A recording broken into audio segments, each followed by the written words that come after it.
Mbak Dewi selaku moderator pada kajian kita pagi hari ini. Ibu-ibu, apa kabarnya, sehat Bu? Alhamdulillah, Masya Allah, Alhamdulillah. Alhamdulillah, mudah-mudahan sehat selalu, sehat fisiknya, sehat hatinya, sehat dompetnya, semuanya sehat insya Allah. Bismillahirrahmanirrahim. Assalamualaikum warahmatullahi ta'ala wabarakatuh. Alhamdulillah, Alhamdulillah alladzi ja'alal ilma bitta'allumi wa arsala lita'liminal anbiya wassalatu wassalamu ala asyrafil anam wa ala alihi wa ashabihil kiram. Rabbi syrah li sadri wa yassir li amri wa hlul 'uqdatam min lisani yafqahu qawli. Qala Allah Ta'ala subhanaka la ilma lana illa ma 'allamtana innaka antal alimul hakim. Allahumma inna na'udzubika min hamazati syayatin wa na'udzubika rabbi ayyahdurun. Sadaqallahul azim wa sadaqa rasuluhu nabiyul karim.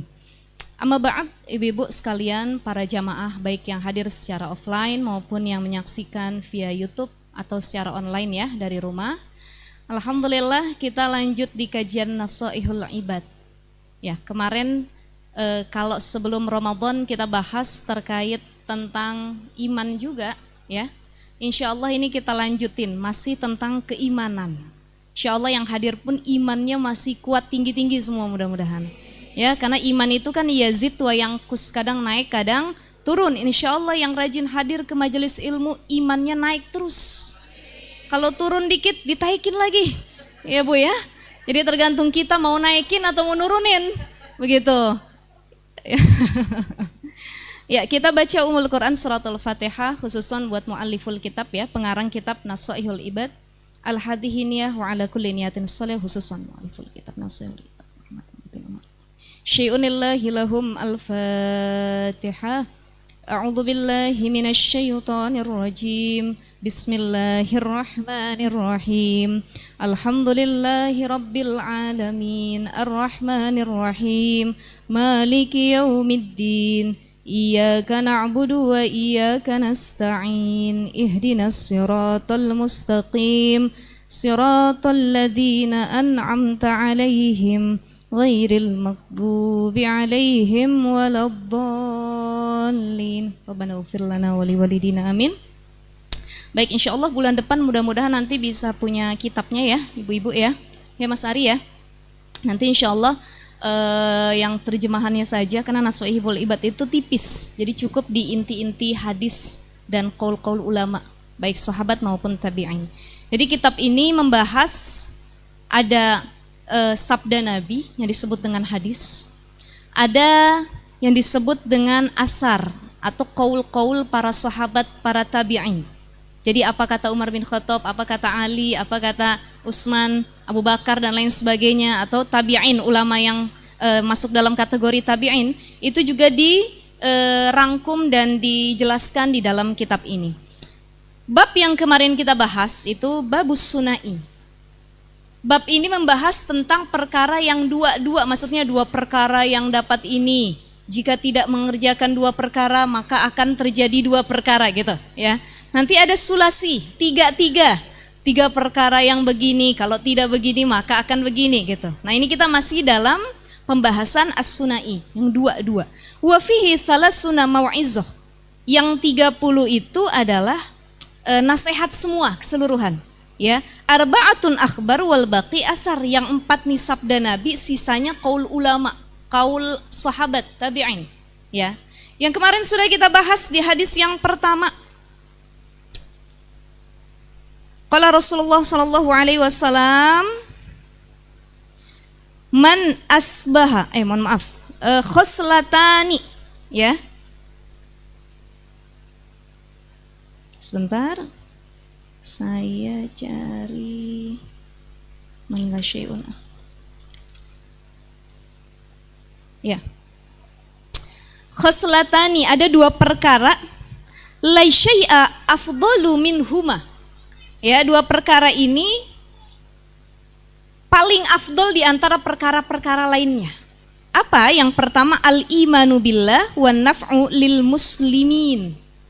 beriman kepada Allah dan memberi manfaat bagi orang-orang di sekitar. Itu udah kita bahas ya di pembahasan sebelum bulan suci Ramadan. Mungkin banyak yang baru hadir dan baru datang juga. Jadi orang yang beriman kepada Allah adalah orang yang punya keutamaan terbesar dalam dirinya. Mempertahankan keimanan itu sulit atau enggak? Sulit ya. Ibu lagi puasa, ada tetangga sahabat kita lagi ngerujak, Bu, batalin aja puasanya, Bu. Ini pedes bener, enak nih. Nanasnya nanas madu, payaknya dari Thailand belinya. Kata dia, kalau saya nggak nyobain, sayang bener. Tapi kalau saya harus batalkan puasa juga sayang. Itu iman kita sedang dipertanyakan. Bisakah untuk tetap mempertahankan? Atau jangan-jangan cuma gara-gara payak dari Thailand sama nanas madu, kita buka. Ya, itu tergantung keimanan kita. Nah, sekali lagi, al-imanu billah perkara yang paling utama di sisi Allah Subhanahu wa taala. Yang kedua apa? Wan naf'u lil muslimin, memberi manfaat bagi orang-orang sekitar.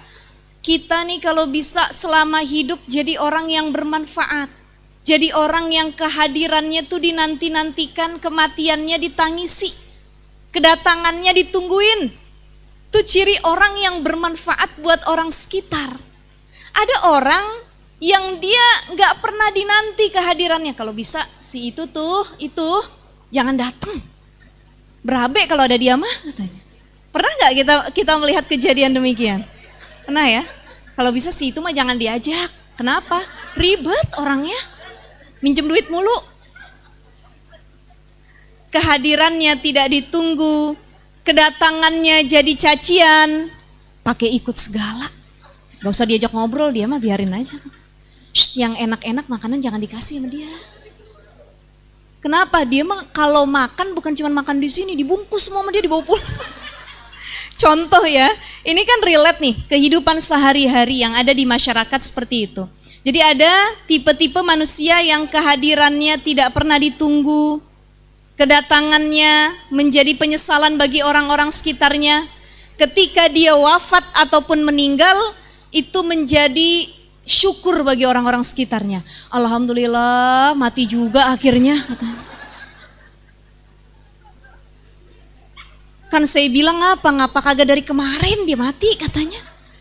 Ada Bu, ada. Pernah gak kita dapetin pembahasan demikian? Dia mah kalau hidup nyusahin orang habisnya. Alhamdulillah, panjang umur yang begitu ya? Rata-rata yang akhlaknya buruk, yang suka bikin perkara, yang tidak beriman kepada Allah, ya, yang ahli ghibah, itu umurnya panjang. Ibu ya? Ya, itu kan istidraj dari Allah. Tapi ada orang yang baik, lisannya terjaga, akhlaknya bagus, sama sekitar dia memberi manfaat, sedekahnya tiada batas, tapi ternyata Masya Allah usianya sangat singkat. Makanya ada istilah orang baik mah meninggalnya cepat. Ibu jadi pengen jadi orang baik apa orang buruk? Berarti mau duluan ya? Pengennya jadi orang baik, memberi manfaat, tapi umurnya panjang, rata-rata pendek. Ya tapi itu urusan Allah ya Bu ya. Kita semua pengennya dapat ridha Allah, masuk surga, memberi manfaat buat orang-orang sekitar. Tapi jadi orang baik, jadi orang yang mempertahankan keimanan, ujiannya juga berat. Banyak, jadi istri soliha, ujiannya berat apa enggak? Bu, Ibu, taat sama suami berat apa enggak? Enggak ya? Beratnya di mana? Taat sama orang tua berat atau tidak? Berat, apalagi kalau orang tua sudah dalam masa-masa tuanya, sepuh, sudah sakit, tidak bisa apa-apa, anaknya yang merawat. Ini kembali sifatnya seperti kanak-kanak lagi. Cepet baper kalau kata orang sekarang, bawa perasaan. Sama suami ustazah berat banget, kita pengen taat sama suami. Iya kalau suaminya soleh, kadang-kadang suaminya toleh, bukan soleh. Ini toleh itu artinya durhaka sama Allah, ya. Kita pengen rajin sholat, dia nggak pernah ngimamin, orang dia aja nggak pernah sholat. Kita pengen diajarin ngaji, suami kita aja nggak bisa ngaji. Jadi berat kadang-kadang taat sama suami, tapi siapa yang berhasil melewati ujian tersebut, dialah orang-orang terpilih yang banyak keutamaannya di sisi Allah Subhanahu wa ta'ala. Jadi kemarin udah kita bahas, orang yang beriman kepada Allah, dia yakin, dia percaya, ya, dia kembalikan seutuhnya semua yang dia inginkan. Hajat apapun mintanya sama Allah, bukan sama yang lain. Dia yakin Tuhan ya Allah yang menciptakan, Allah yang sudah menentukan takdir baik atau buruknya, Allah. Ini orang yang benar-benar beriman kepada Allah. Karena keimanan kita kadang diuji, seringkali kita meminta kepada selain Allah. Ini saya teruskan di pembahasan selanjutnya. Wa khaslatani la syai'un akhbasu. Ada dua perkara yang dia paling buruk di antara perkara-perkara yang lainnya. Jadi nggak ada yang nandingin perkara buruknya itu ya. Apa? Ai anjasu, paling menjijikan. Jadi kalau ada orang melakukan dua perkara ini, oh seburuk-buruknya manusia. Minhuma, apa dua perkara tersebut? Asyirku billah, yang pertama menyekutukan Allah, syirik. Meminta kepada selain Allah. Wadurrulil muslimin, membahayakan atau memberi kemudorotan bagi muslim yang lain. Jadi kalau dua perkara yang paling Allah suka dan paling utama di sisi Allah adalah beriman kepada Allah, yang kedua menjadi orang bermanfaat bagi muslim yang lainnya. Selanjutnya ada dua perkara yang paling buruk di sisi Allah, paling menjijikan bagi Allah. Tatkala seorang manusia punya dua perkara ini. Satu, hidupnya gemar menyekutukan Allah, mintanya kepada selain Allah. Ada pohon besar berkumpul satu kampung. Katanya kalau kita datang ke pohon ini, kita kasih gorengan, kita kasih cilok, seblak, buah-buahan, kopi, ini ditaruh sini semua. Insya Allah apa yang kita pengen katanya dikasih tuh. Ini pohon-pohon ajaib. Syirik atau enggak? Syirik. Ada satu kolam nih, katanya kolam yang bisa menyembuhkan penyakit. Ya, siapapun orang yang bisa berenang di sini, dia punya penyakit apapun sembuh. Ini kolam mujarab nih katanya. Kalau dia menganggap kolam itu yang menyembuhkan, kalau dia menganggap pohon itu yang memberi segalanya, maka dia syirik. Berarti dia meminta kepada setan, kepada jin. Maka sekali lagi memurnikan tauhid kita untuk benar-benar yakin tempat meminta kita tuh Allah, Allah, Allah. Iyyaka na'budu wa iyyaka nasta'in. Hanya kepadamu kami menyembah dan hanya kepadamu kami mohon pertolongan. Mintanya sama Allah, takutnya sama Allah. Jadi takut ini terbagi dua. Ada takut sama Allah, ada takut sama makhluk. Takut sama Allah maknanya bukan pengen ngejauh. Tapi takut sama Allah adalah takut ketika Allah tidak lagi memberikan rahmatnya kepada kita. Takut ketika Allah tidak lagi menolong kita. Takut ketika Allah tidak lagi cemburu kita berbuat maksiat. Itu takut kepada Allah. Itu takut yang sebenarnya. Beda sama takut kepada makhluk. Ibu takut sama makhluk, ibu ngutang 10 juta sama temen di majelis nih, ya. Bu, ngaji yuk. Saya nggak ikut deh. Kenapa? Habis saya punya utang sama si ibu itu, takut ketemu. Jadi takutnya tuh adalah takut yang membuat dia pengen ngejauh, nggak mau ketemu. Betul nggak Bu? Betul ya? Ada orang jahat yang suka mengganggu. Kalau kita lewat sering kali diganggu, kita ketemu, ya Allah langsung cari jalan pintas. Tuh takut. Takutnya pengen menjauh. Tapi tidak dengan takut kepada Allah. Ini takut kepada makhluk pengen menjauh, takut kepada Allah itu maknanya pengen terus lebih dekat. Dulu Umar bin Khattab itu kan terkenal dengan Asadullah ya, singanya Allah. Jadi paling menyeramkan Umar bin Khattab nih. Ya, sangar gitu. Jadi salah satu Umar yang didoakan oleh Nabi masuk Islam dan ini jadi kekuatan buat Islam itu sendiri. Satu ketika Umar bin Khattab itu lagi berjalan melewati satu jalan. Begitu lagi jalan, ada jin pengen jalan juga di jalanan itu. Karena dia ngelihat ada Umar, dia belok ke kiri apa ke kanan. Cari belokan dah, ada Umar bin Khattab katanya. Ini saking menyeramkannya Umar, saking gagahnya, tegasnya, sampai jin aja takut nyari jalan pintas. Ibu ya, itu dalam satu riwayat kisah begitu. Saking tegasnya Umar bin Khattab. Begitupun kita terkadang takut sama makhluk, baik itu makhluk kasar maupun makhluk halus. Makhluk halus nih dedemit, ya, jurik cek orang Sunda nama. Kalau orang Depok nyebutnya apa? Depok ini punya setan tersendiri apa enggak, Bu? Ada panggilan tersendiri ya. Kalau Indonesia ini karena luas, terbentang dari Sabang sampai Merauke, kepulauannya banyak, itu banyak juga yang belum terjamah ya. Tiap daerah punya cerita mistis masing-masing. Ada kalau orang Padang, ada orang Padang di sini? Ada banyak ya. Gitu ya Uni ya. Jadi kalau orang Padang katanya ada yang terkenal palasik ya? Apa tuh namanya tuh? Zaman dulu. Pindah lagi terbang sedikit daerah Kalimantan, ada yang dikenal dengan kuyang. Kuyang apa kunyang tuh? Kunyang lah, begitulah pokoknya ya. Kalau di Depok, nah Depok belum ada nih. Ya. Memedi ya Bu ya. Jadi Indonesia ini negara yang pasarnya paling laku kalau kita jual apapun. Betul ya? Cerita mistis, film horor itu masuk penghargaan, nominasi sedunia. Kenapa? Penontonnya terbanyak film horor. Banyak ya Bu ya cerita-ceritanya. Kemudian kalau ada cerita mistis baik di medsos ataupun yang lainnya, viewersnya paling banyak. Dan kita, nah ini yang lagi rame tuh ya, masuk lagi tuh kata. Tahu aja Ibu ya. Dan kita orang Indonesia itu paling up to date sama kisah-kisah mistis. Kenapa? Kita takut sama makhluk halus.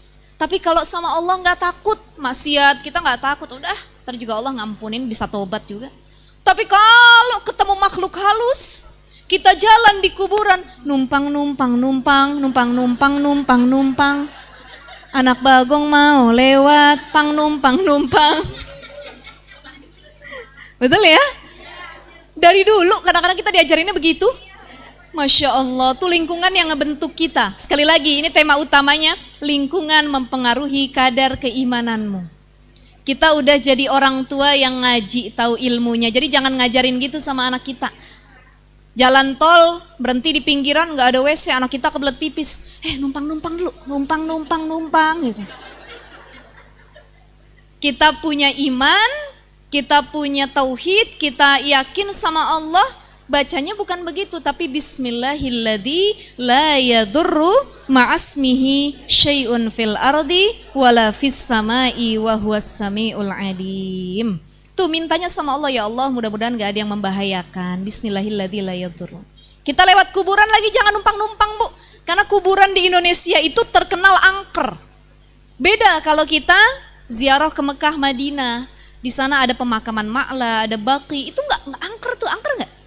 Tengah malam kita sholat di Masjid Nabawi sambil ziarah ke Baqi, nggak angker. Tapi kalau di Indonesia, tuh lihat tuh, uka percobaan, ya, ditinggalin di situ, direkam, nanti keluar hantunya, setannya, nanti kesurupan dan lain sebagainya, dan laku di Indonesia, laku, masya Allah. Jangankan cerita setan di Indonesia, yang ngaku nabi aja banyak pengikutnya orang Indonesia mah. Betul ya Bu? Ada yang ngaku malaikat Jibril, pengikutnya banyak. Untung bukan Israel. Ngeri juga jadi pengikutnya. Ya, dan Depok ini Depok masuk Cinere ya. Depok ini disebut dengan kota nabi karena banyak yang ngaku nabi. Orang Depok rata-rata. Tapi insya Allah yang hadir gak ada yang ngaku nabi kan ya Bu ya? Atau istri nabi, bukan juga? Ya, iya. Waktu itu orang Depok Tugimin orang Depok lah. Berabe kalau sholawatan kita ganti. Sallallahu ala Muhammad, sallallahu ala. Nggak wibawa Bu, kedengerannya nggak. Ya, ya itu ya. Dan Depok ini paling terkenal yang ngaku nabi, yang ngaku malaikat, yang ngaku Imam Mahdi banyak di Indonesia, termasuk cerita-cerita horor ataupun tentang syaitan. Itu sekali lagi, jadi kalau lewat kuburan kita salam sama yang ada dalam kubur. Assalamualaikum ya ahlal kubur warahmatullahi wabarakatuh. Ya, itu doa yang bisa kita baca atau salam kepada orang-orang yang berada dalam kuburan. Jadi sekali lagi, asyirku billah, menyekutukan Allah itu perkara yang dapat merusak keimanan kita. Ibu, saya izin minum dulu boleh Bu? Capek ketawa sama ibu-ibu. Bismillahirrahmanirrahim.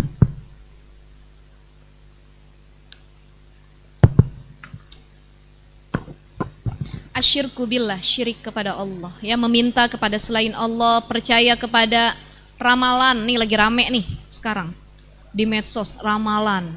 Salah satunya siapalah begitu ya pokoknya. Bulan Juni akan terjadi kecelakaan pesawat. Pesawatnya warna merah. Saya baca komentar-komentarnya tuh. Pesawatnya warna merah, ada putih-putihnya dan lain sebagainya. Akhirnya ibu-ibu yang udah beli tiket minta di refund, kembaliin lagi. Nggak jadi dah, takut ada kecelakaan pesawat katanya. Ini hati-hati itu semua bisikan dari setan. Kalau benar atau tidaknya itu takdir Allah. Makanya iman kita nih yang harus dibersihin, ya, ditazkiyatun nafs, disuciin lagi. Jangan sampai percaya kepada hal-hal yang tidak diajarkan oleh agama. Ada tukang ramal, nah biasanya tukang ramal seringkali kita percaya. Cuman kalau main ramal-ramalan gimana ustazah lah, kalau mainan anak-anak kecil mah nggak apa-apa. Ada orang dulu ya Bu, saya dulu masih kecil-kecil nih, tangan dipencet nih kalau ada buletannya 3, anaknya 3 katanya. Kalau nggak ada yang nonjol nggak punya anak nih katanya. Pernah nggak Bu? Pernah ya Bu ya? Bu, jangan duduk depan pintu, kagak jadi dilamar. Lah buktinya kita sering duduk depan pintu udah 5 anaknya. Maksudnya ngalangin orang, jangan di depan pintu. Ya anak perawan mah kalau makan sambal jangan langsung dari coet katanya. Kenapa begitu katanya? Jadi banyak nih sebenarnya perkataan orang-orang dulu yang sebenarnya harus kita luruskan. Ya, benernya itu gini. Tapi kata orang dulu bener loh, nggak boleh begini. Bisa jadi benernya tuh ada dari sisi medisnya, dari sisi manfaat buat sekitar. Tapi bukan yang berasal dari agama. Ya, jadi itu yang harus sekali lagi kita perbaiki. Terkait tauhid kita, keimanan kita kepada Allah Subhanahu wa taala. Orang yang imannya yazid, naik terus, dia bertakwa kepada Allah Subhanahu wa taala adalah orang yang hatinya juga sehat. Ya, hatinya juga sehat. Ini jadi syirik kepada Allah. Yang kedua, yang paling menjijikan di hadapan Allah, paling buruk nih, adalah ad-durru lil muslimin. Memberi bahaya bagi orang-orang sekitar. Suka bikin onar, yang tadi kedatangannya bikin ribet orang.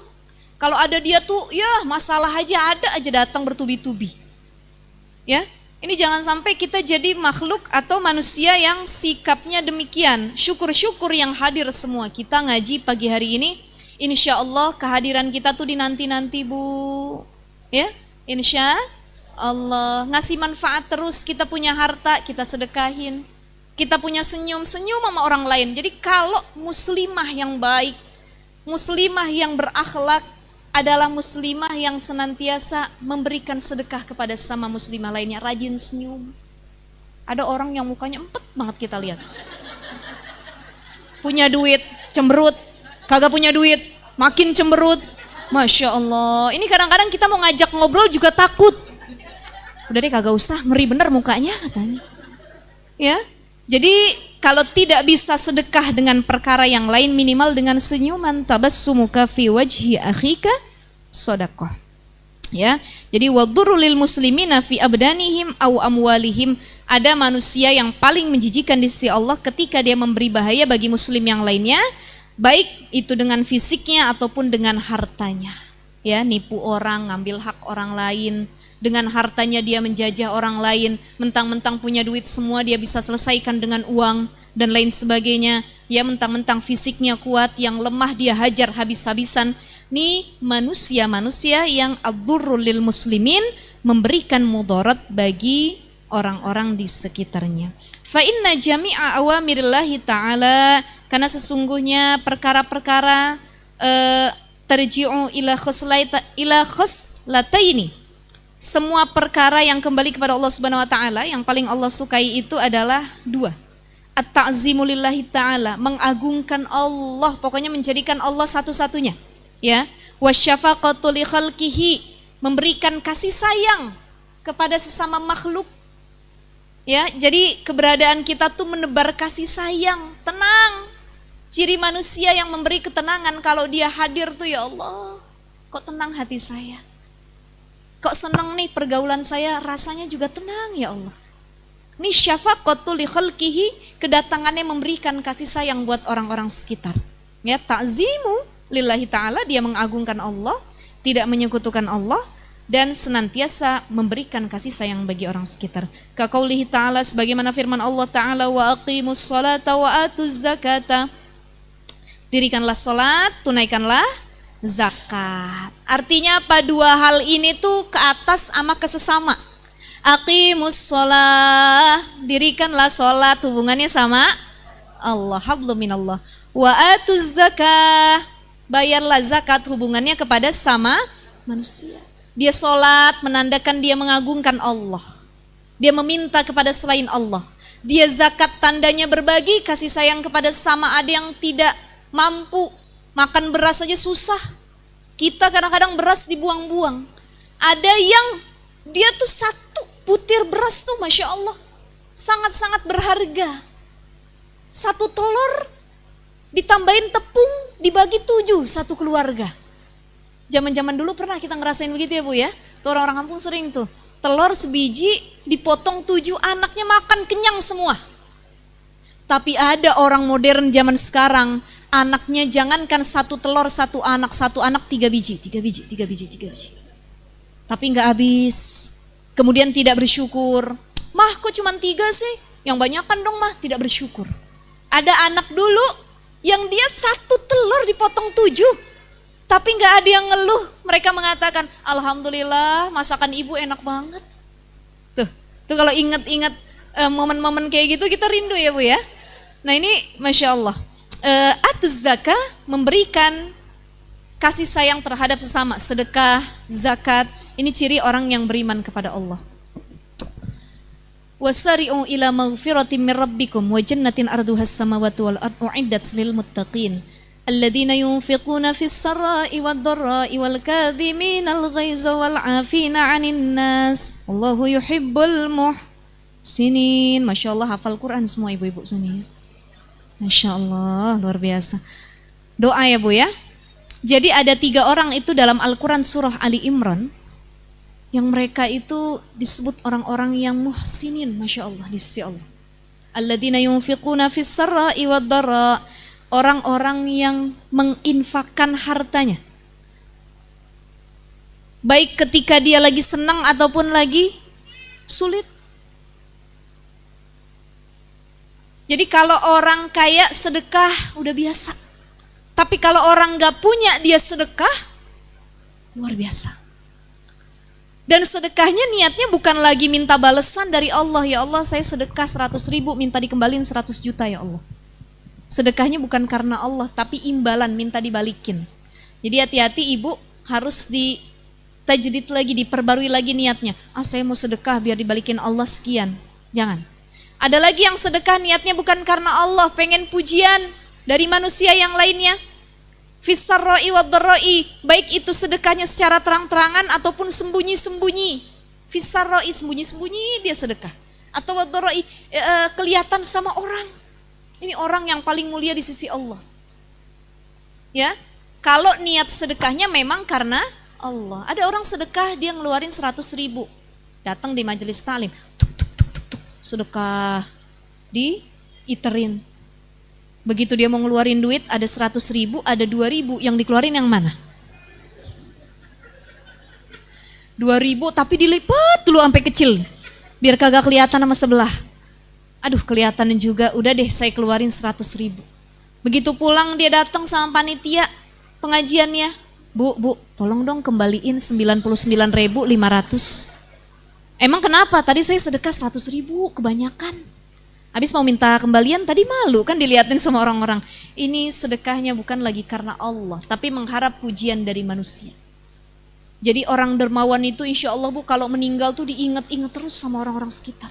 Saya punya saudara,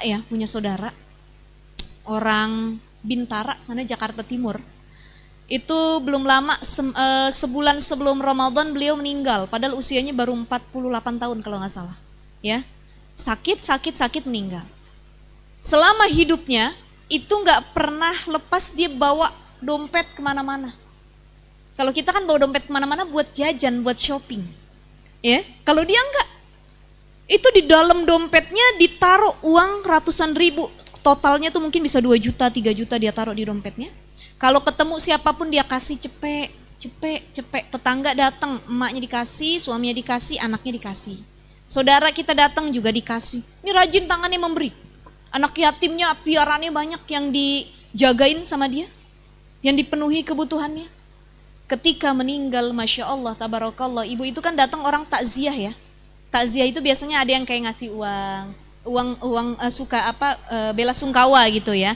Ini saya berduka cita, kita ngasih tambahan rezeki buat mungkin prosesi pengurusan mayit ataupun bagaimana. Masya Allah, ini ketika saya diceritain hasil dari uang takziah yang didapat ya, itu hampir sekitar 50 juta. Jadi maksudnya ada orang yang datang dia ngasih 5 juta, 10 juta, dan dia bilang, dulu saya selama hidup pernah ditolong sama ibu ini. Dulu selama hidup saya sering dikasih sama ibu ini, saya balas katanya. Tuh, Masya Allah. Jadi orangnya tuh benar-benar ringan tangannya dalam memberi. Kadang sedekah itu kan sulit ya Bu ya. Makanya orang mau sedekah tuh setan bergelantungan di tangan kita. Jangan dah, jangan. Kagak usah, beli jilbab aja, beli jilbab katanya. Nah ini nih setan tuh menggoda kita, akhirnya maju mundur kita pengen sedekah. Jadi insya Allah ya, atuz zakah, orang yang rajin berzakat, orang yang rajin sedekah terhadap sesama, mereka adalah orang-orang yang senantiasa mulia di sisi Allah Subhanahu wa taala. Wa qaulihi ta'ala, sebagaimana firman Allah taala yang lain, ushkurli wali walidaika. Ini dua perkara yang ke atas sama ke sesama. Ushkurli, bersyukurlah kepada aku kata Allah, sama Allah. Bersyukur kalian kepada aku kata Allah. Wali walidaik, bersyukur kalian kepada orang tua. Jadi dua arah nih, syukur sama Allah, syukur sama orang tua. Syukur sama Allah telah dikasih banyaknya nikmat ya Allah, alhamdulillah saya masih sehat, afiat, mata saya masih bisa ngelihat, hidung saya masih bisa mencium, telinga saya masih bisa mendengar, kaki saya masih bisa melangkah, syukurin sama Allah. Syukur sama orang tua. Alhamdulillah, kalau bukan karena ibu yang melahirkan saya, kalau bukan karena ayah yang mendidik dan membesarkan saya nggak bisa seperti sekarang ini. Nih dua perkara yang dia hubungannya sama Allah, hubungannya juga sama manusia. Jadi ini kata Allah yang paling disuka di sisi Allah, ketika dia mampu soleh sosial, soleh spiritual. Dia soleh sama Allah dan soleh sama sesama. Ada Bu, punten mohon maaf. Dulu di zaman Nabi SAW, dalam hadis riwayat Muslim, ada sahabat yang datang kepada Nabi. Wahai Nabi, aku ingin bertanya, aku punya tetangga perempuan 2 orang nih. Yang satu dia nggak pernah sholat, yang satu dia rajin sholat. Yang rajin sholat, rajin ibadah, bagus hubungannya sama Allah, tapi tiap hari kerjaannya fitnah, gibah saudaranya sendiri. Yang satu lagi mungkin hubungannya nggak bagus sama Allah, sholatnya kurang, tahajudnya nggak pernah, tapi terhadap sesama bagus. Bagaimana ya Rasul terhadap tetanggaku yang dia hubungannya bagus sama Allah, tapi ternyata sama sesama nggak bagus? Kata Nabi SAW, hiya finnar. Perempuan yang model begini dia di neraka. Ya Allah, mudah-mudahan kita nggak termasuk di dalamnya ya Bu ya. Nauzubillah. Dia sholatnya rajin 5 waktu. Zakatnya rajin, sedekahnya rajin, hajinya sudah ditunaikan, bahkan berkali-kali, dan pengennya harus dipanggil Bu Haji. Saya nih udah naik haji, jadi kalau ada yang manggil Bu Fatimah, hajinya kurang. Bu Haji Fatimah. Iya, iya, iya. Udah dia haji, dia RT juga. Bu Haji RT Fatimah. Ya Robbi, panggilan haji itu panggilan orang ke kita. Ada yang manggil haji, alhamdulillah. Ada yang manggil hajah, alhamdulillah. Nggak ada yang manggil juga, alhamdulillah. Jangan kita marah, saya udah hajah, panggilnya hajah. Hargain dong, 2 kali saya naik haji, ini haji 2 kali. Jadi kalau bisa disebut hajah 2 kali, siapa namanya gitu. Ini kayak tukang bubur naik haji ya Bu ya. Jadi jangan sampai demikian. Kata Rasul, hiya finnar. Yang model begini di dalam neraka. Ya Rabbi, dia bagus sama Allah tapi nyakitin sama sesama. Ghibah wal ghibatu tuzilul amal as-shalih, yang pernah saya sampaikan 4 mutiara dalam diri manusia. Salah satunya adalah amal solih. Tapi amal solih bisa lenyap, hilang, gugur, tidak bernilai di sisi Allah disebabkan karena al-ghibatu, rajin berghibah. Emang enak gibah tuh ya Bu ya. Insya Allah, bukan main lisan kita nih kalau bergibah. Betul? Enak gak Bu gibah Bu? Tapi ternyata dari lisan ini, dari lisan inilah yang mengantarkan kita kepada neraka. Makanya pilih-pilih teman. Ya. Seseorang itu kadar kesolihannya bisa dilihat dari wajahnya. Bisa dilihat dari kehadirannya. Sekali lagi, kehadirannya tuh ditunggu-tunggu, tapi ditunggunya bisa dalam 2 perkara. Ditunggu untuk saling bergibah, jadi teman gibah, atau ditunggu untuk saling beramal solih.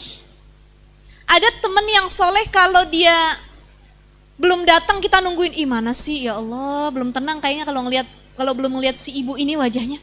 Ketika datang, alhamdulillah ya Allah, tenang rasanya. Cara ngomongnya, wajahnya, pancaran cahayanya, kesolihannya tuh timbul. Jadi kalau deket si beliau tuh, atau si dia ini yang datang, kita pengennya tuh sholat, zikir, ingat sama Allah. Sholat sunnahnya dikerjain. Kenapa? Ikut sama kawan yang ada di sebelah kita, lingkungan tuh pengaruh, circle pergaulan, siapa teman kita. Tapi ada orang yang ditunggu kehadirannya untuk maksiat. Si ibu ini mana sih? Dia paling tahu loh berita terbaru katanya. Tiba-tiba datang. Tuk, tuk, tuk, tuk, tuk. Assalamualaikum. Itu dia.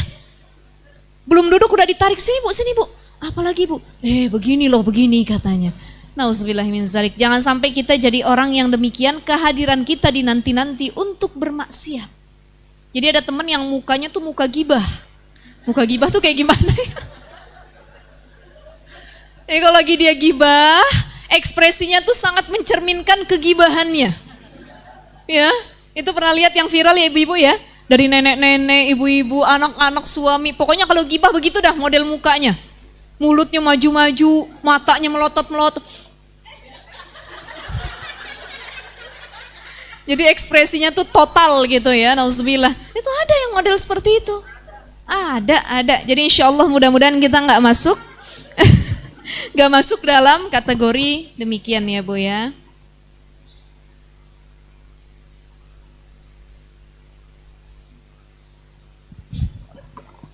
Kurang lebih seperti itu ibu-ibu. Sampai sini ada pertanyaan? Boleh 1 saja. Saya lanjut nanti ke makalah yang kedua.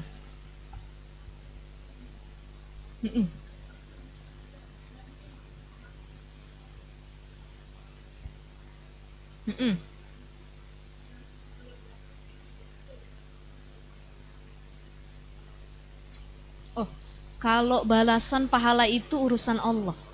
Kalau Allah pengen langsung balas di dunia, itu urusan Allah. Kata Allah, double di akhirat pun aku balas. Jadi kasih sayang Allah ini luas. Di dunia dikasih, di akhirat juga dikasih. Di dunia dikasih dengan doa dari orang-orang solih, orang-orang yang kita sedekahi, ya.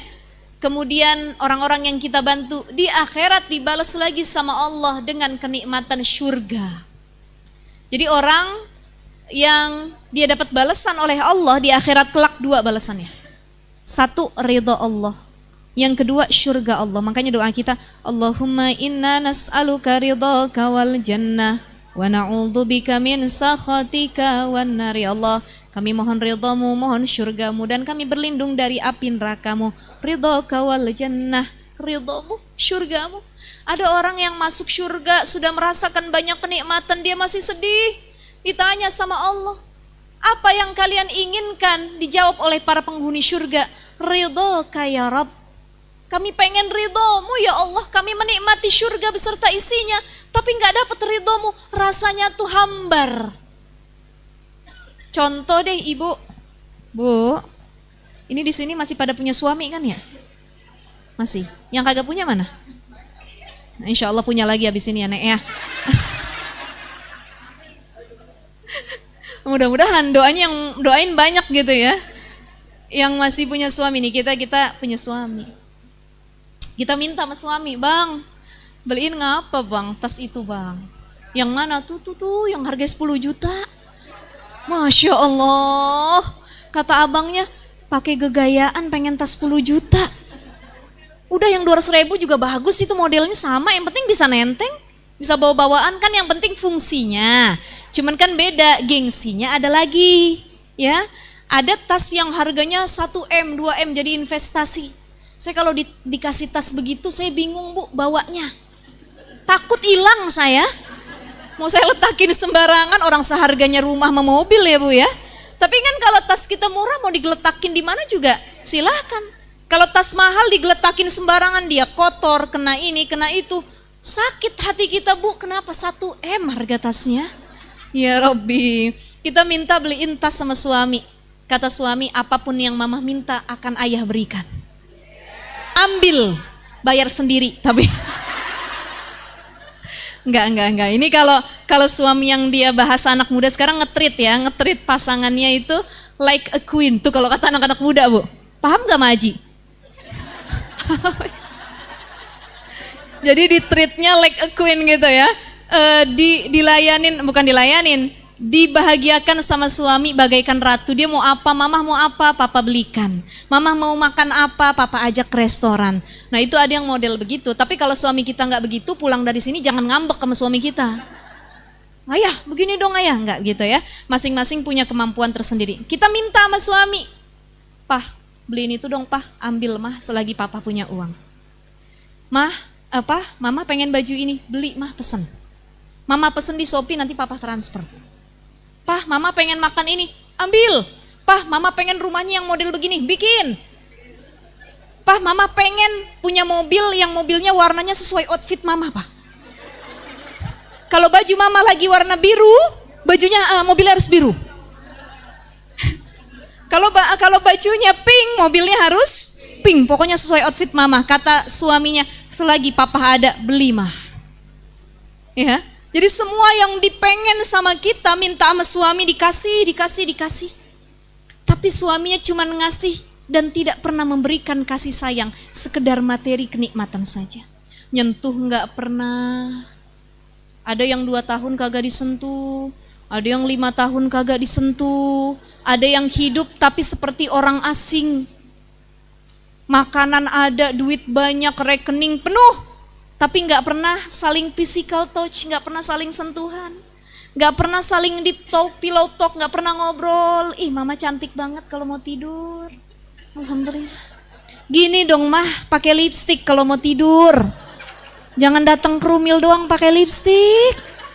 Depan suami pucut bener bibirnya, itu suaminya. Itu kan pillow talk. Rayuan, kasih sayang, tatapan cinta disentuh sama suaminya, ya bu ya, dicium kening kita, dibelai rambut kita, seneng apa enggak bu? Seneng apa enggak? Enggak seneng? Lebih seneng disayang, disentuh suami enggak dikasih duit, apa kagak disentuh tapi duit banyak?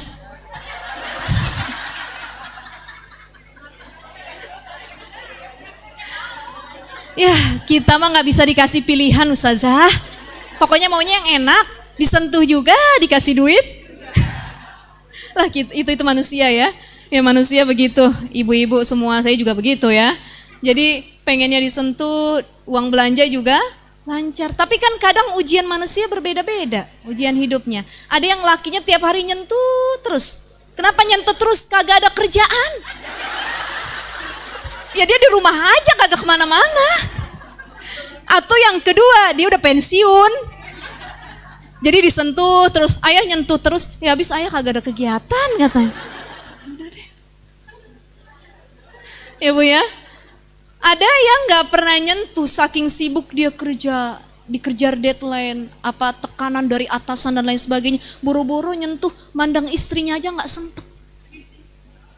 Ya Bu ya. Jadi itu analogi kita dikasih kenikmatan, ya. Kenapa Bu? Ini curhat apa?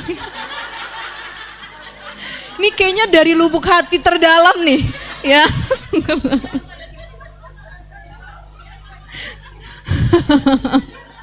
Ibu, ini kita tipe yang mana tadi Bu? Sering dikasih sentuhan kasih sayang sama suami, uang juga lancar. Insya Allah kalau dilihat dari wajahnya bahagia semua, mudah-mudahan begitu ya Bu ya. Ya Alhamdulillah. Kalau kita tipe yang demikian, pulang dari ngaji rumil langsung ketok pintu, tuk tuk tuk tuk tuk. Panggilnya jangan ayah lagi, yang beb. Nama WA-nya ganti, jangan suamiku lagi, my beloved husband, Habibi Albi, apalah pokoknya begitu ya. Leminho Indonesia. Ya terserahlah bagaimana ibu udah sukanya gitu ya. Ya pokoknya tunjukkan kemesraan. Kenapa? Rasa syukur kita sama suami. Ya, suami udah ngasih ridhonya, kasih sayangnya, dikasih kenikmatan rumah tangga yang luar biasa. Kita cium tangan sama suami, minta ridhonya, pulang dari sini uculuk-uculuk, ayang beb. Kata suaminya, ini kenapa? Istri kesambet apaan? Tumben-tumben. Ya Bu ya, ada apa kok tumben-tumbenan? Ini bini saya apa orang lain katanya. Buru-buru kita ambil tangannya, kita minta ridho, cium tangan bolak-balik. Kalau sama guru kita bolak-balik kan cium tangan. Ustadz, ustazah, Pak Kiai, ini orang begitu. Sama suami begitu Bu, ya Allah. Bang, ya Allah Bang. Terputar berkali-kali. Bingung suaminya. Ini ada mau nih pasti nih. Ada kepengen nih. Saking gak pernahnya begitu ya. Tapi insya Allah itu jadi reminder. Pulang dari sini siap begitu Bu? Siap apa enggak? Cium tangan suami bolak-balik. Kasih senyuman buat suami. Tanda syukur kita sama suami. Kalau yang belum nikah begitu sama orang tua, tanda syukur kita sama orang tua. Tuh hablum minallah, hablum minanas. Jadi begitu ya Ibu ya. Baik.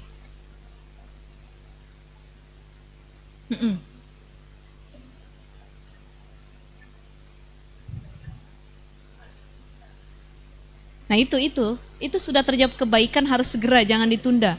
Jadi kalau kita sekiranya mampu, sekarang juga langsung. Jangan entar keburu terlantar, dinanti-nanti keburu mati. Diikutin hawa nafsu setan tuh, dibisikin, ya. Hati-hati. Jadi kadang yang buat kita maksiat itu Bu, bukan bisikan setan, tapi hawa nafsu. Betul ya? Yang bikin kita berbuat dosa tuh hawa nafsu, itu faktor utama. Ada dua, setan, hawa nafsu.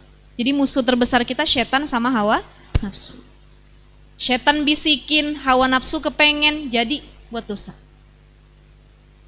Setan bisikin, hawa nafsunya nggak kepengen, kenapa? Imannya kuat, nggak jadi dosa. Hawa nafsunya pengen, imannya turun, setannya nggak bisikin. Kata setan nggak usah dibisikin, dia juga nanti zina katanya. Liatin aja tuh kata setan. Ringan kerjaan saya. Kalau godain dia mah, liatin aja nanti juga maksiat katanya. Tuh kata setan gak usah dibisikin, tapi hawa nafsunya kalah dengan rasa takut kepada Allah, jadi maksiat. Ya Rabbi. Ya. Jadi penting banget kita berada di lingkungan yang tepat. Siapa teman kita? Teman terbaik kita yang pertama guru kita. Cari guru yang benar. Biar kesolehannya tuh nular buat kita. Itu yang pertama. Yang kedua, cari teman hidup yang benar. Pasangan kita, suami, istri, insya Allah itu ngasih positive vibes, ya, ngasih suasana yang adem, baik, positif. Punya istri suka ngaji tiap hari, ya Allah adem rasanya. Punya istri, baca Qur'annya bagus, kalau ngedenger adem banget. Punya suami, kalau jadi imam bagus bacaannya, akhlaknya bagus. Nih, ini bakal menular. Tapi kalau kita punya pasangan, teman hidup, kawan bergaul yang tidak baik, itu cepat menular juga. Manusia ini cuma dua keadaannya, mempengaruhi, dipengaruhi. Mempengaruhi, dipengaruhi. Kita yang hadir seringan mempengaruhi apa dipengaruhi? Dipengaruhi Ustazah. Suka ngikut sama orang. Padahal bagus jadi orang yang mempengaruhi, terlebih dia mempengaruhi dalam perkara yang baik. Ya, insya Allah seperti itu.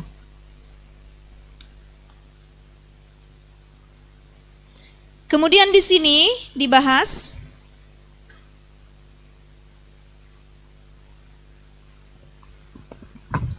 Ru'yaan Uwais Al-Qarni, diriwayatkan dari Uwais Al-Qarni, ini sahabat tabi'in ya. Annahu qal, bahwasanya ia berkata, marartu fi ba'di siyahati birahib. Satu ketika aku melewati pantai yang kemudian aku bertemu birahib dengan seorang pendeta.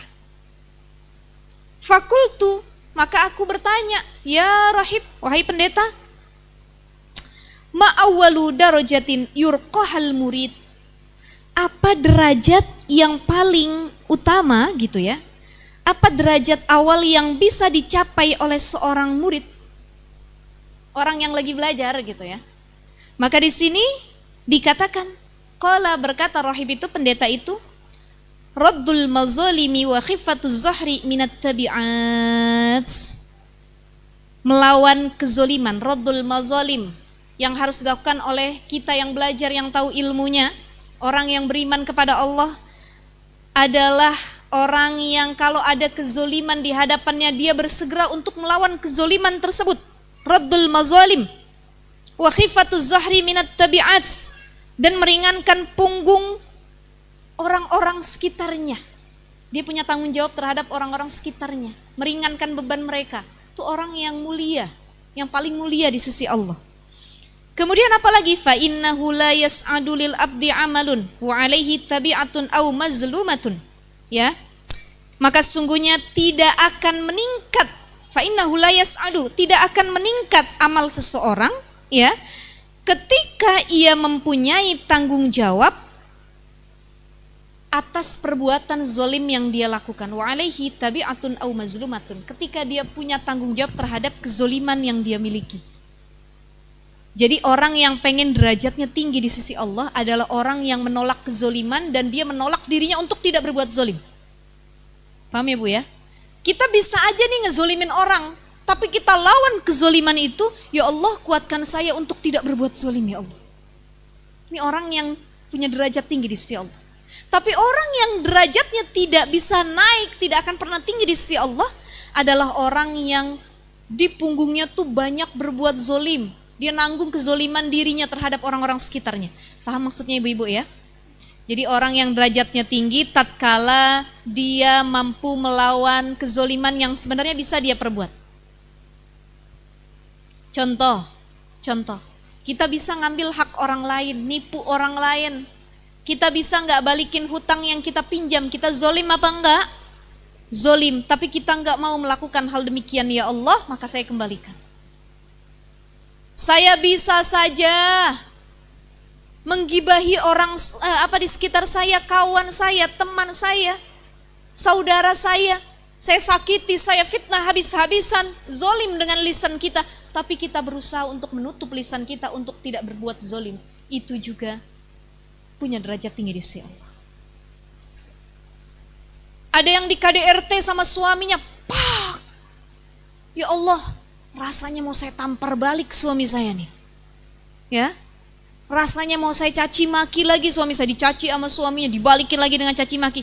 Ketika kita bilang, astagfirullahaladzim, hasbunallah wa ni'mal wakil, ya Allah, lindungin lisan hati saya untuk nggak ngebalikin kezoliman tersebut, ya Allah. Tuh orang yang mulia di sisi Allah adalah orang yang mampu menahan dirinya untuk tidak berbuat zolim. Dan ketika dia melihat kezoliman, dia mampu melerai kezoliman tersebut. Ini kata Uwais Al-Qarni. Qarni ketika dia nanya kepada seorang rahib atau pendeta kala itu.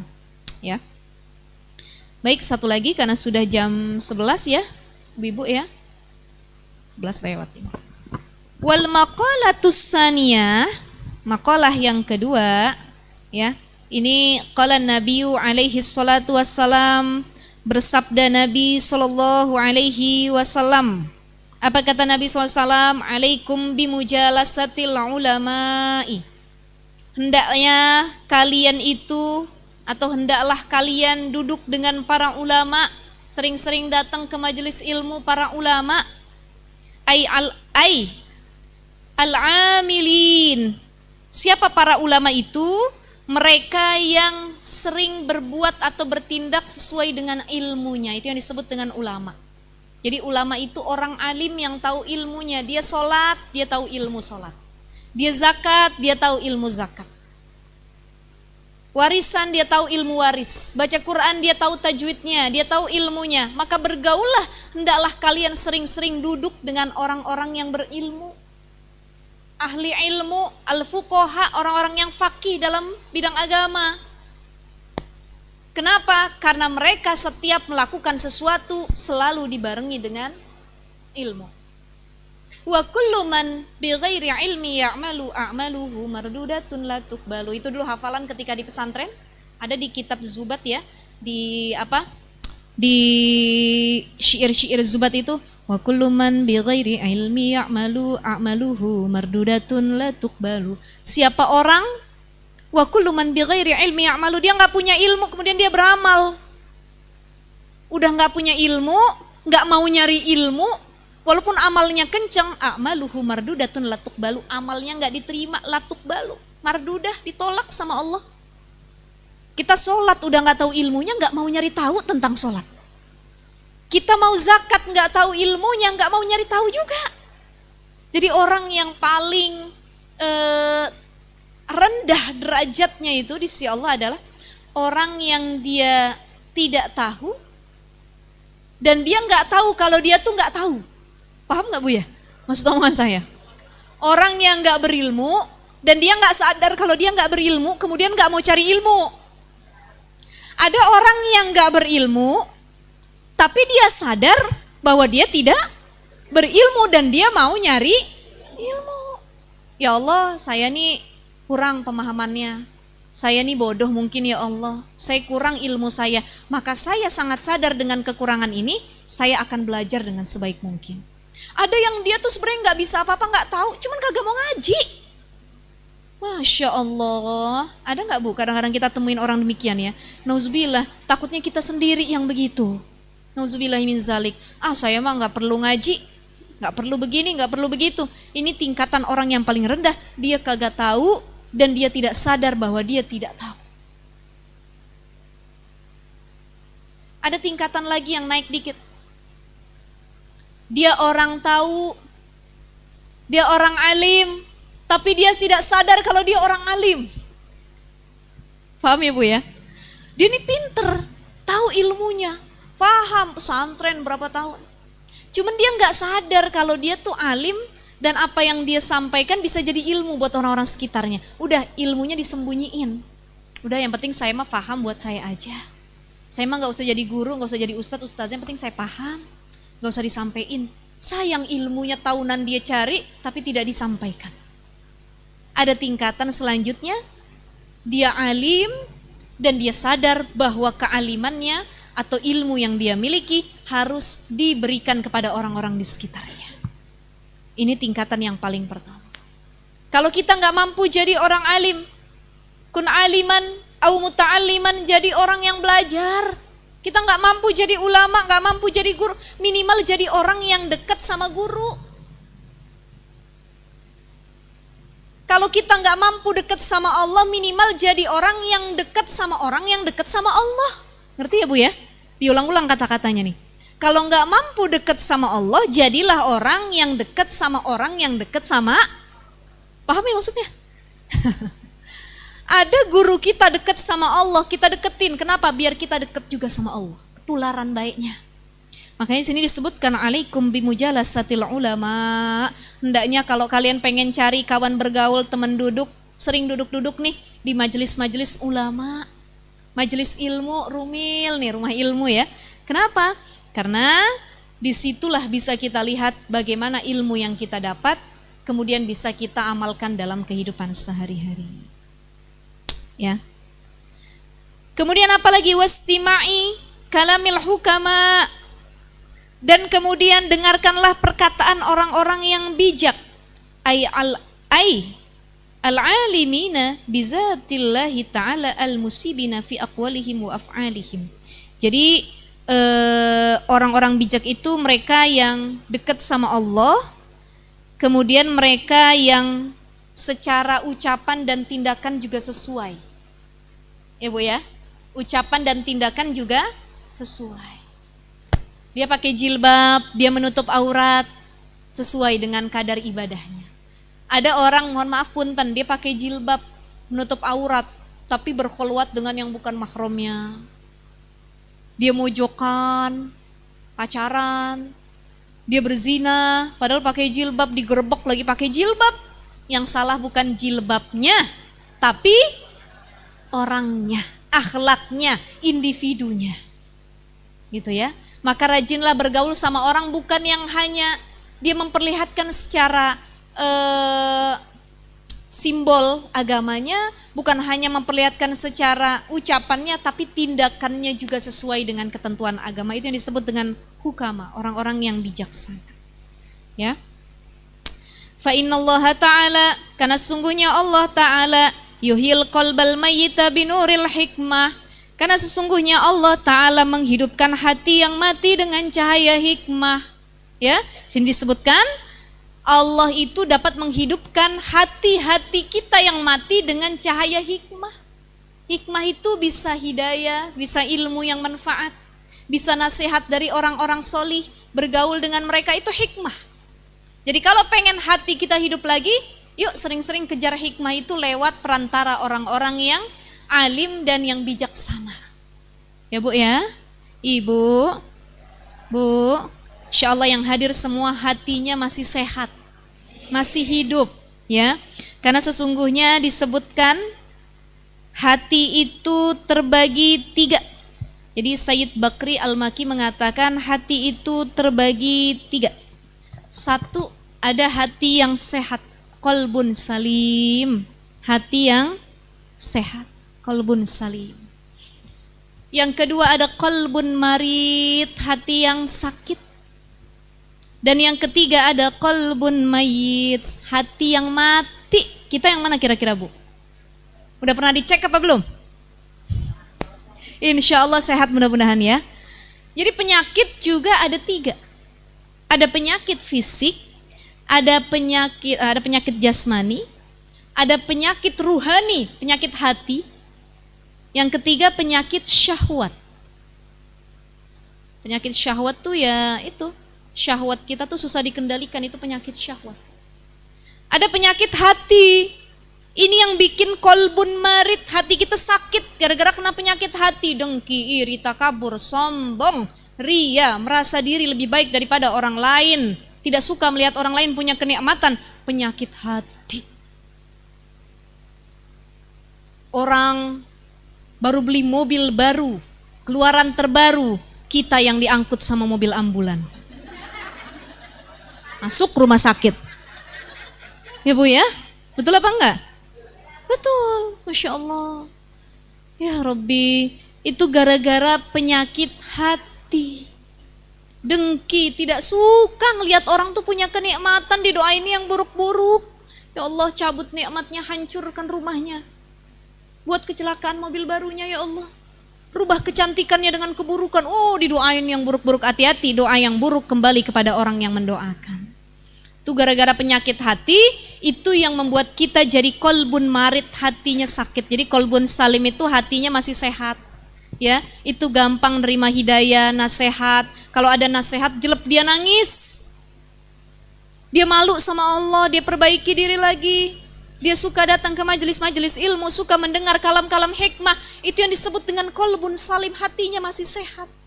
Dipenuhi dengan kebaikan, gak pernah iri dengki sama orang. Orang punya nikmat, alhamdulillah ya Allah, mudah-mudahan saya juga dikasih nikmat begitu. mudah-mudahan dia berkah, saya juga dikasih keberkahan. Tuh begitu kalau orang punya nikmat. Ini kan zaman media sosial. Setiap orang sekarang memperlihatkan nikmatnya lewat postingan. Betul ya Bu? Siapa ibu-ibu yang suka bikin status di WA? Ada? Yang suka bikin status di Facebook? Ada? Yang di Instagram? Ada? Yang di TikTok? Ada, masing-masing. Silahkan.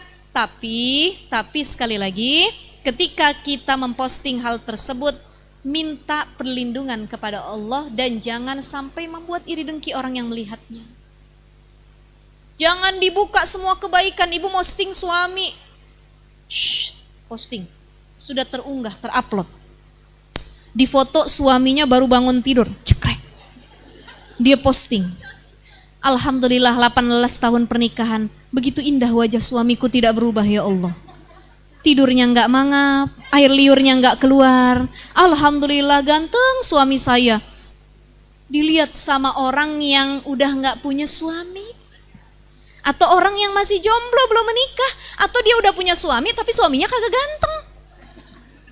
Dengki hatinya. Mudah-mudahan umur suaminya kagak panjang katanya.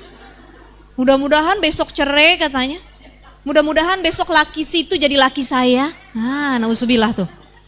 Ibu ya, hati-hati, jangan berlebihan memposting kelebihan. Cukup kalau ibu foto sama suami, foto aja, foto biasa. Tapi fotonya juga jangan terlalu romantis.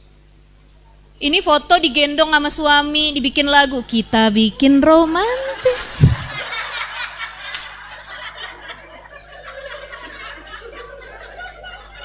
Ini kalau ketawa berarti begini, pernah lakuin. Ya Allah, ya nggak apa-apa Bu, ya nggak apa-apa ya Bu ya. Namanya laki sendiri, kalau laki orang baru salah. Ya silahkan, tapi sekali lagi tidak berlebihan dalam pose fotonya ataupun yang lainnya. Silahkan saja dan jangan memperlihatkan kelebihan-kelebihannya. Cukup kita yang tahu kelebihan pasangan kita. Ya. Itu minta perlindungan sama Allah. Kita juga nih orang ketika ngelihat postingan orang lain di medsos itu bisa berbagai macam hati dan penerimaannya. Pertama, menerima dengan rasa syukur, senang. Alhamdulillah, Masya Allah harmonis banget keluarganya, rumah tangganya. Lucu banget anak-anaknya, Alhamdulillah ya Allah, mudah-mudahan saya punya keluarga yang begitu juga. Tuh, orang yang husnuzon, hatinya qalbun salim, sehat. Ada model hati yang kedua ketika ngelihat postingan orang, riya. Hari ini umroh, besok umroh lagi diposting, riya. Kayak nggak pernah aja jalan-jalan ke situ, padahal dia juga belum pernah. Jadi ketika kawannya pernah jalan-jalan ke situ, dia dengki. Hati-hati ya Allah ya Rabb. Ada yang melihat dengan kedengkian, ada yang melihat kemudian mendoakan, ada yang melihat penuh dengan kasih sayang. Jadi macam-macam. Tergantung yang memandang itu bagaimana. Kita nggak bisa nyuruh orang tuh pandang saya dengan pandangan ini ya, nggak bisa. Tapi paling tidak kita yang harus memperbaharui niat ketika mengupload sesuatu. Ya Allah, saya niatnya bukan pamer, saya niatnya bukan pengen dengki, tapi hanya berbagi kebahagiaan dan mendokumentasikan yang kelak nanti bakal saya rindukan. Ibu jalan-jalan nih ke Jepang, kan nggak bisa tiap bulan ke Jepang, nggak kayak ke Sawangan ya Bu, bolak-balik kita Sawangan lah, Jepang mah mahal mau ke sana. Nyampe Jepang kita foto, didokumentasikan. Alhamdulillah ya Allah dengan nikmat Allah saya udah nyampe ke Jepang. Jadi dokumentasi. Saya taruh di HP takut kehapus, memorinya hilang. Saya upload ke media sosial, mudah-mudahan tersimpan kenangan ini nanti. Berapa tahun yang lalu muncul gitu ya Bu ya. Tapi kan ada orang-orang yang gak suka. Ada orang yang upload juga dia niatnya pamer, nih saya banyak duit loh udah nyampe Jepang. Situ mainnya masih Cinere aja gitu kan. Nah hati-hati nih hati kita jangan sampai ria demikian ya. Nauzubillah, kita yang paling tahu ketika kita ingin melakukan sesuatu apapun. Jadi hati ada berapa Bu? 3. Ada hati yang sehat, ada hati yang sakit ya.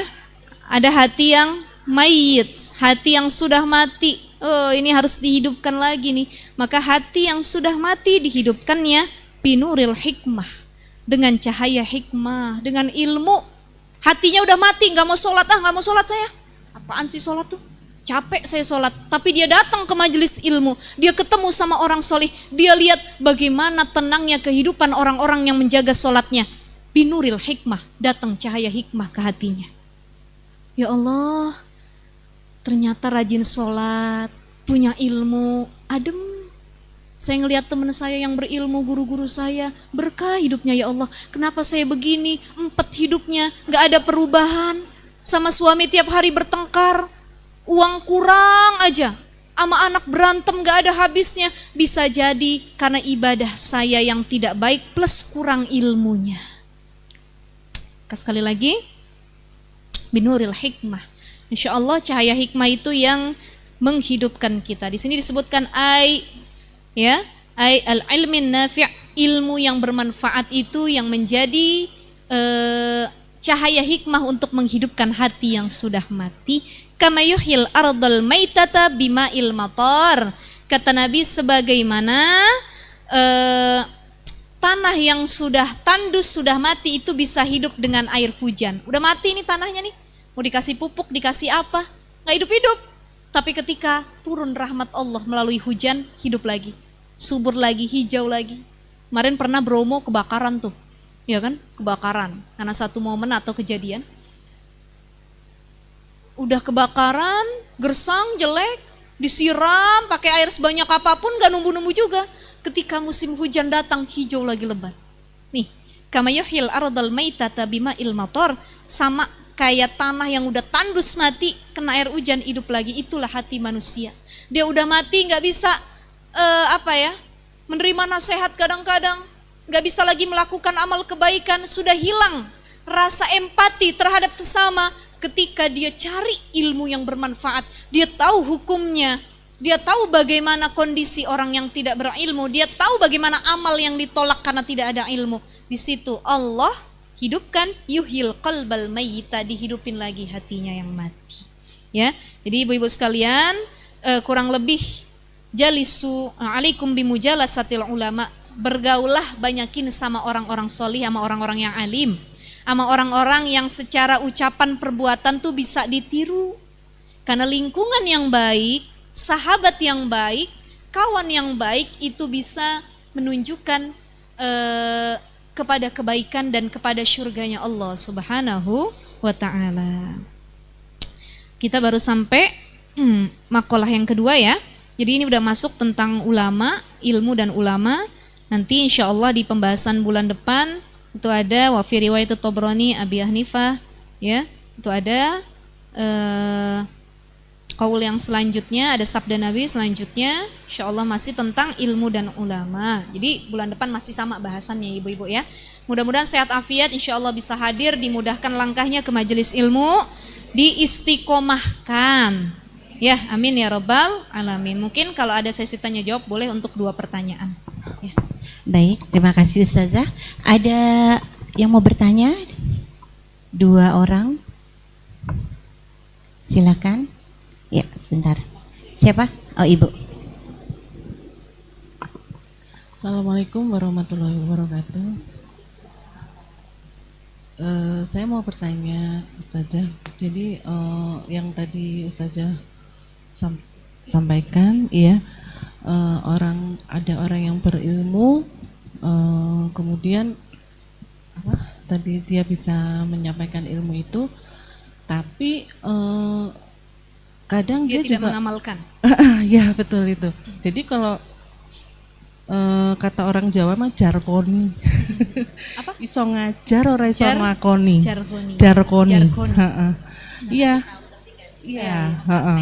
Iya, seperti itu. Dan ya ada gitu, saya pernah lihat seperti itu. Begitu. Jadi itu bagaimana Ustazah? Terima kasih. Assalamualaikum warahmatullahi wabarakatuh. Waalaikumsalam. Baik, ini menarik sekali pertanyaannya. Kadang begini Bu, kita juga nyari guru kan pilih-pilih ya. Betul ya? Dan jadi orang alim itu berat sebenarnya tanggung jawabnya. Karena ketika dia sampaikan ilmu pada orang lain, kan orang lain akan mencontoh apa yang dia sampaikan. Bukan hanya dia sampaikan, terkait juga amalan yang dia lakukan, perbuatannya. Maka penting untuk menjaga itu semua. Nah, orang-orang alim ketika dia habis menyampaikan, ini termasuk mohon maaf punten, saya nyampein ke ibu-ibu nih. Saya nyampein ke ibu-ibu terkait apa yang saya tahu. Bukan berarti saya lebih baik dari ibu-ibu. Karena yang ingin saya sampaikan adalah ilmu yang yuk jadi reminder kita bersama. Jadi muhasabah kita bersama. Mudah-mudahan ibu-ibu bisa ngejalanin, saya pun demikian yang berbicara. Pasti setiap habis saya tampil, setiap habis saya ceramah, itu di rumah tuh saya muhasabah diri. Kadang-kadang saya baru pulang nih habis ngaji, ya.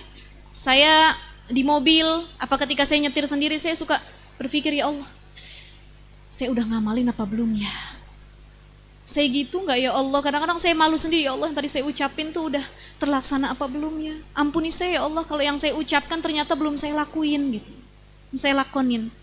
Jadi kalau saya melakukan hal demikian, dan itu pesan yang harus dilakukan oleh seorang pendakwah atau guru ketika dia hendak habis mengajar, itu yang diajarkan oleh guru saya dulu ketika di pondok. Jadi kalian kalau habis ngajar, bukan berarti kita yang paling tahu, bukan. Tapi karena kita tahu dan kita ingin berbagi, habis itu muhasabah diri. Saya udah ngamalin belum ya? Kalau saya belum ngamalin, ya Allah ampuni, mudahkan saya juga untuk mengamalkannya. Gitu. Ya, jadi jangan kita bilang, wah itu dia yang nasehatin, ngajarin, tapi dia juga nggak ngamalin. Karena perkara amalan itu adalah yang paling berat. Betul ya Bu ya? Betul ya?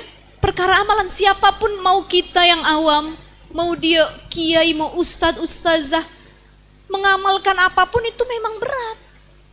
Tapi kan nggak semua orang dikasih kelebihan untuk menyampaikan. Gitu. Ya, jadi yang punya kelebihan untuk menyampaikan, yang punya ilmu walaupun sedikit, sebenarnya dikit benar, kalau dia tahu bagusnya disampaikan.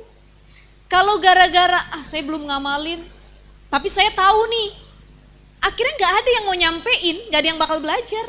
Kenapa? Saya takut belum ngamalin, ibu aja. Saya juga belum ngamalin. Saya juga tahu sih sebenarnya. Nah kalau saling begitu, saling lempar-lempar, akhirnya nggak ada bakal pengajian.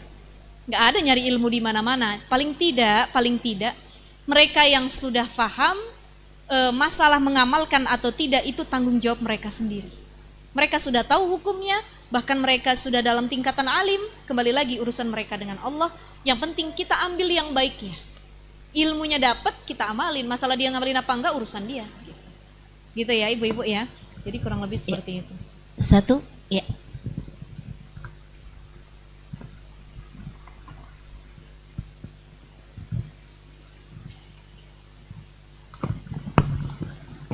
Assalamualaikum warahmatullahi wabarakatuh. Waalaikumsalam warahmatullahi wabarakatuh. Ustazah Sifa, Ya. mudah-mudahan dalam keadaan sehat walafiat. Saya Amin, ingin bertanya, di dalam hadis Rasulullah SAW, Rasulullah bersabda, "Akmalul mu'minina imanan ahsanuhum khuluquh."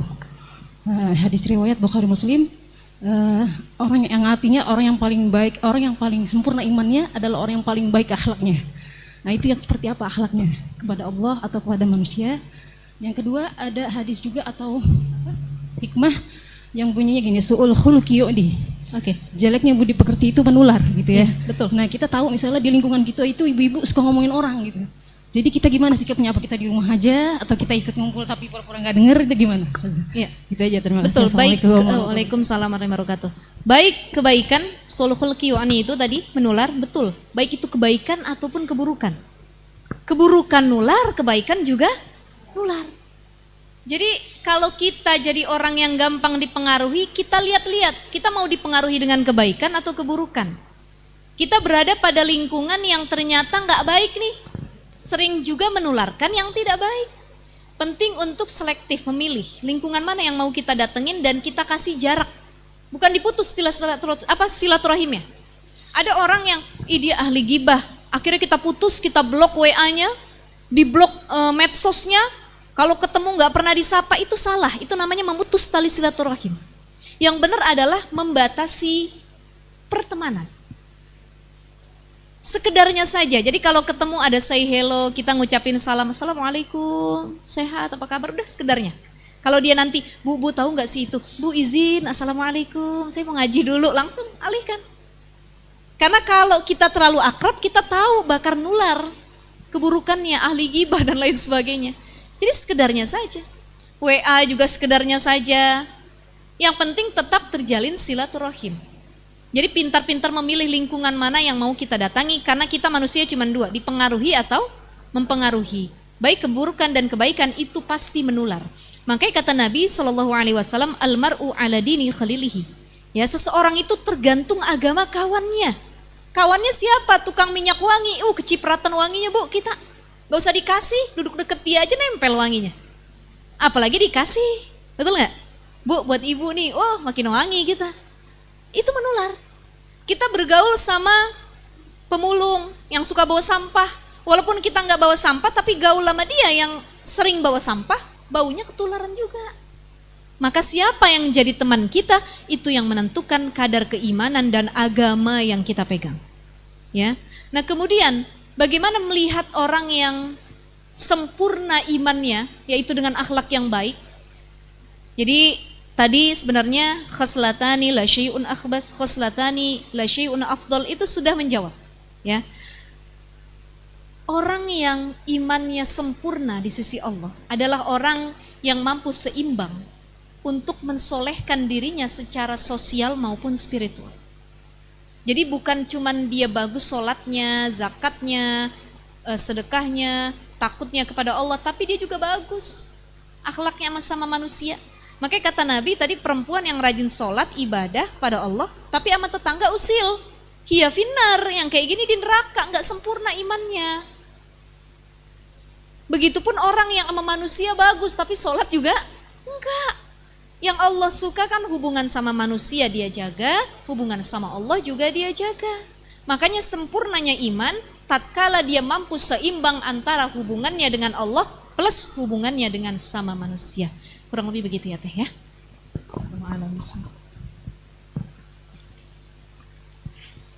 Baik ibu-ibu, alhamdulillah udah 2 pertanyaan aja Ustazah ya. Ya. Ya. Alhamdulillah kajian kita pada hari ini telah berlangsung dengan lancar. Tadi kitab nasihat ya Ustazah ya, dengan tema lingkungan menentukan kadar keimananmu. Banyak ilmu yang sudah kita dapatkan hari ini ibu-ibu, dan semoga bisa kita amalkan dalam keseharian. Silakan apabila ibu-ibu ingin mengulang kajian hari ini bisa langsung membuka YouTube channel Rumil Al-Hilya. Semoga apa tadi yang disampaikan oleh Ustazah bisa memberikan manfaat dan kebaikan buat kita semua. Amin. Teruslah bergerak ibu-ibu, mengerjakan hal yang baik dan bermanfaat, dan pastikan hanya kepada Allah kita berharap. Terima kasih kepada Ustazah Sifa atas kajiannya pada hari ini, dan ibu-ibu yang hadir. Terima kasih telah hadir di Majelis Ilmu Rumil Al-Hilya. Insya Allah besok kajian kita dengan Ustadz Muslim Al-Fatih. Temanya menyusul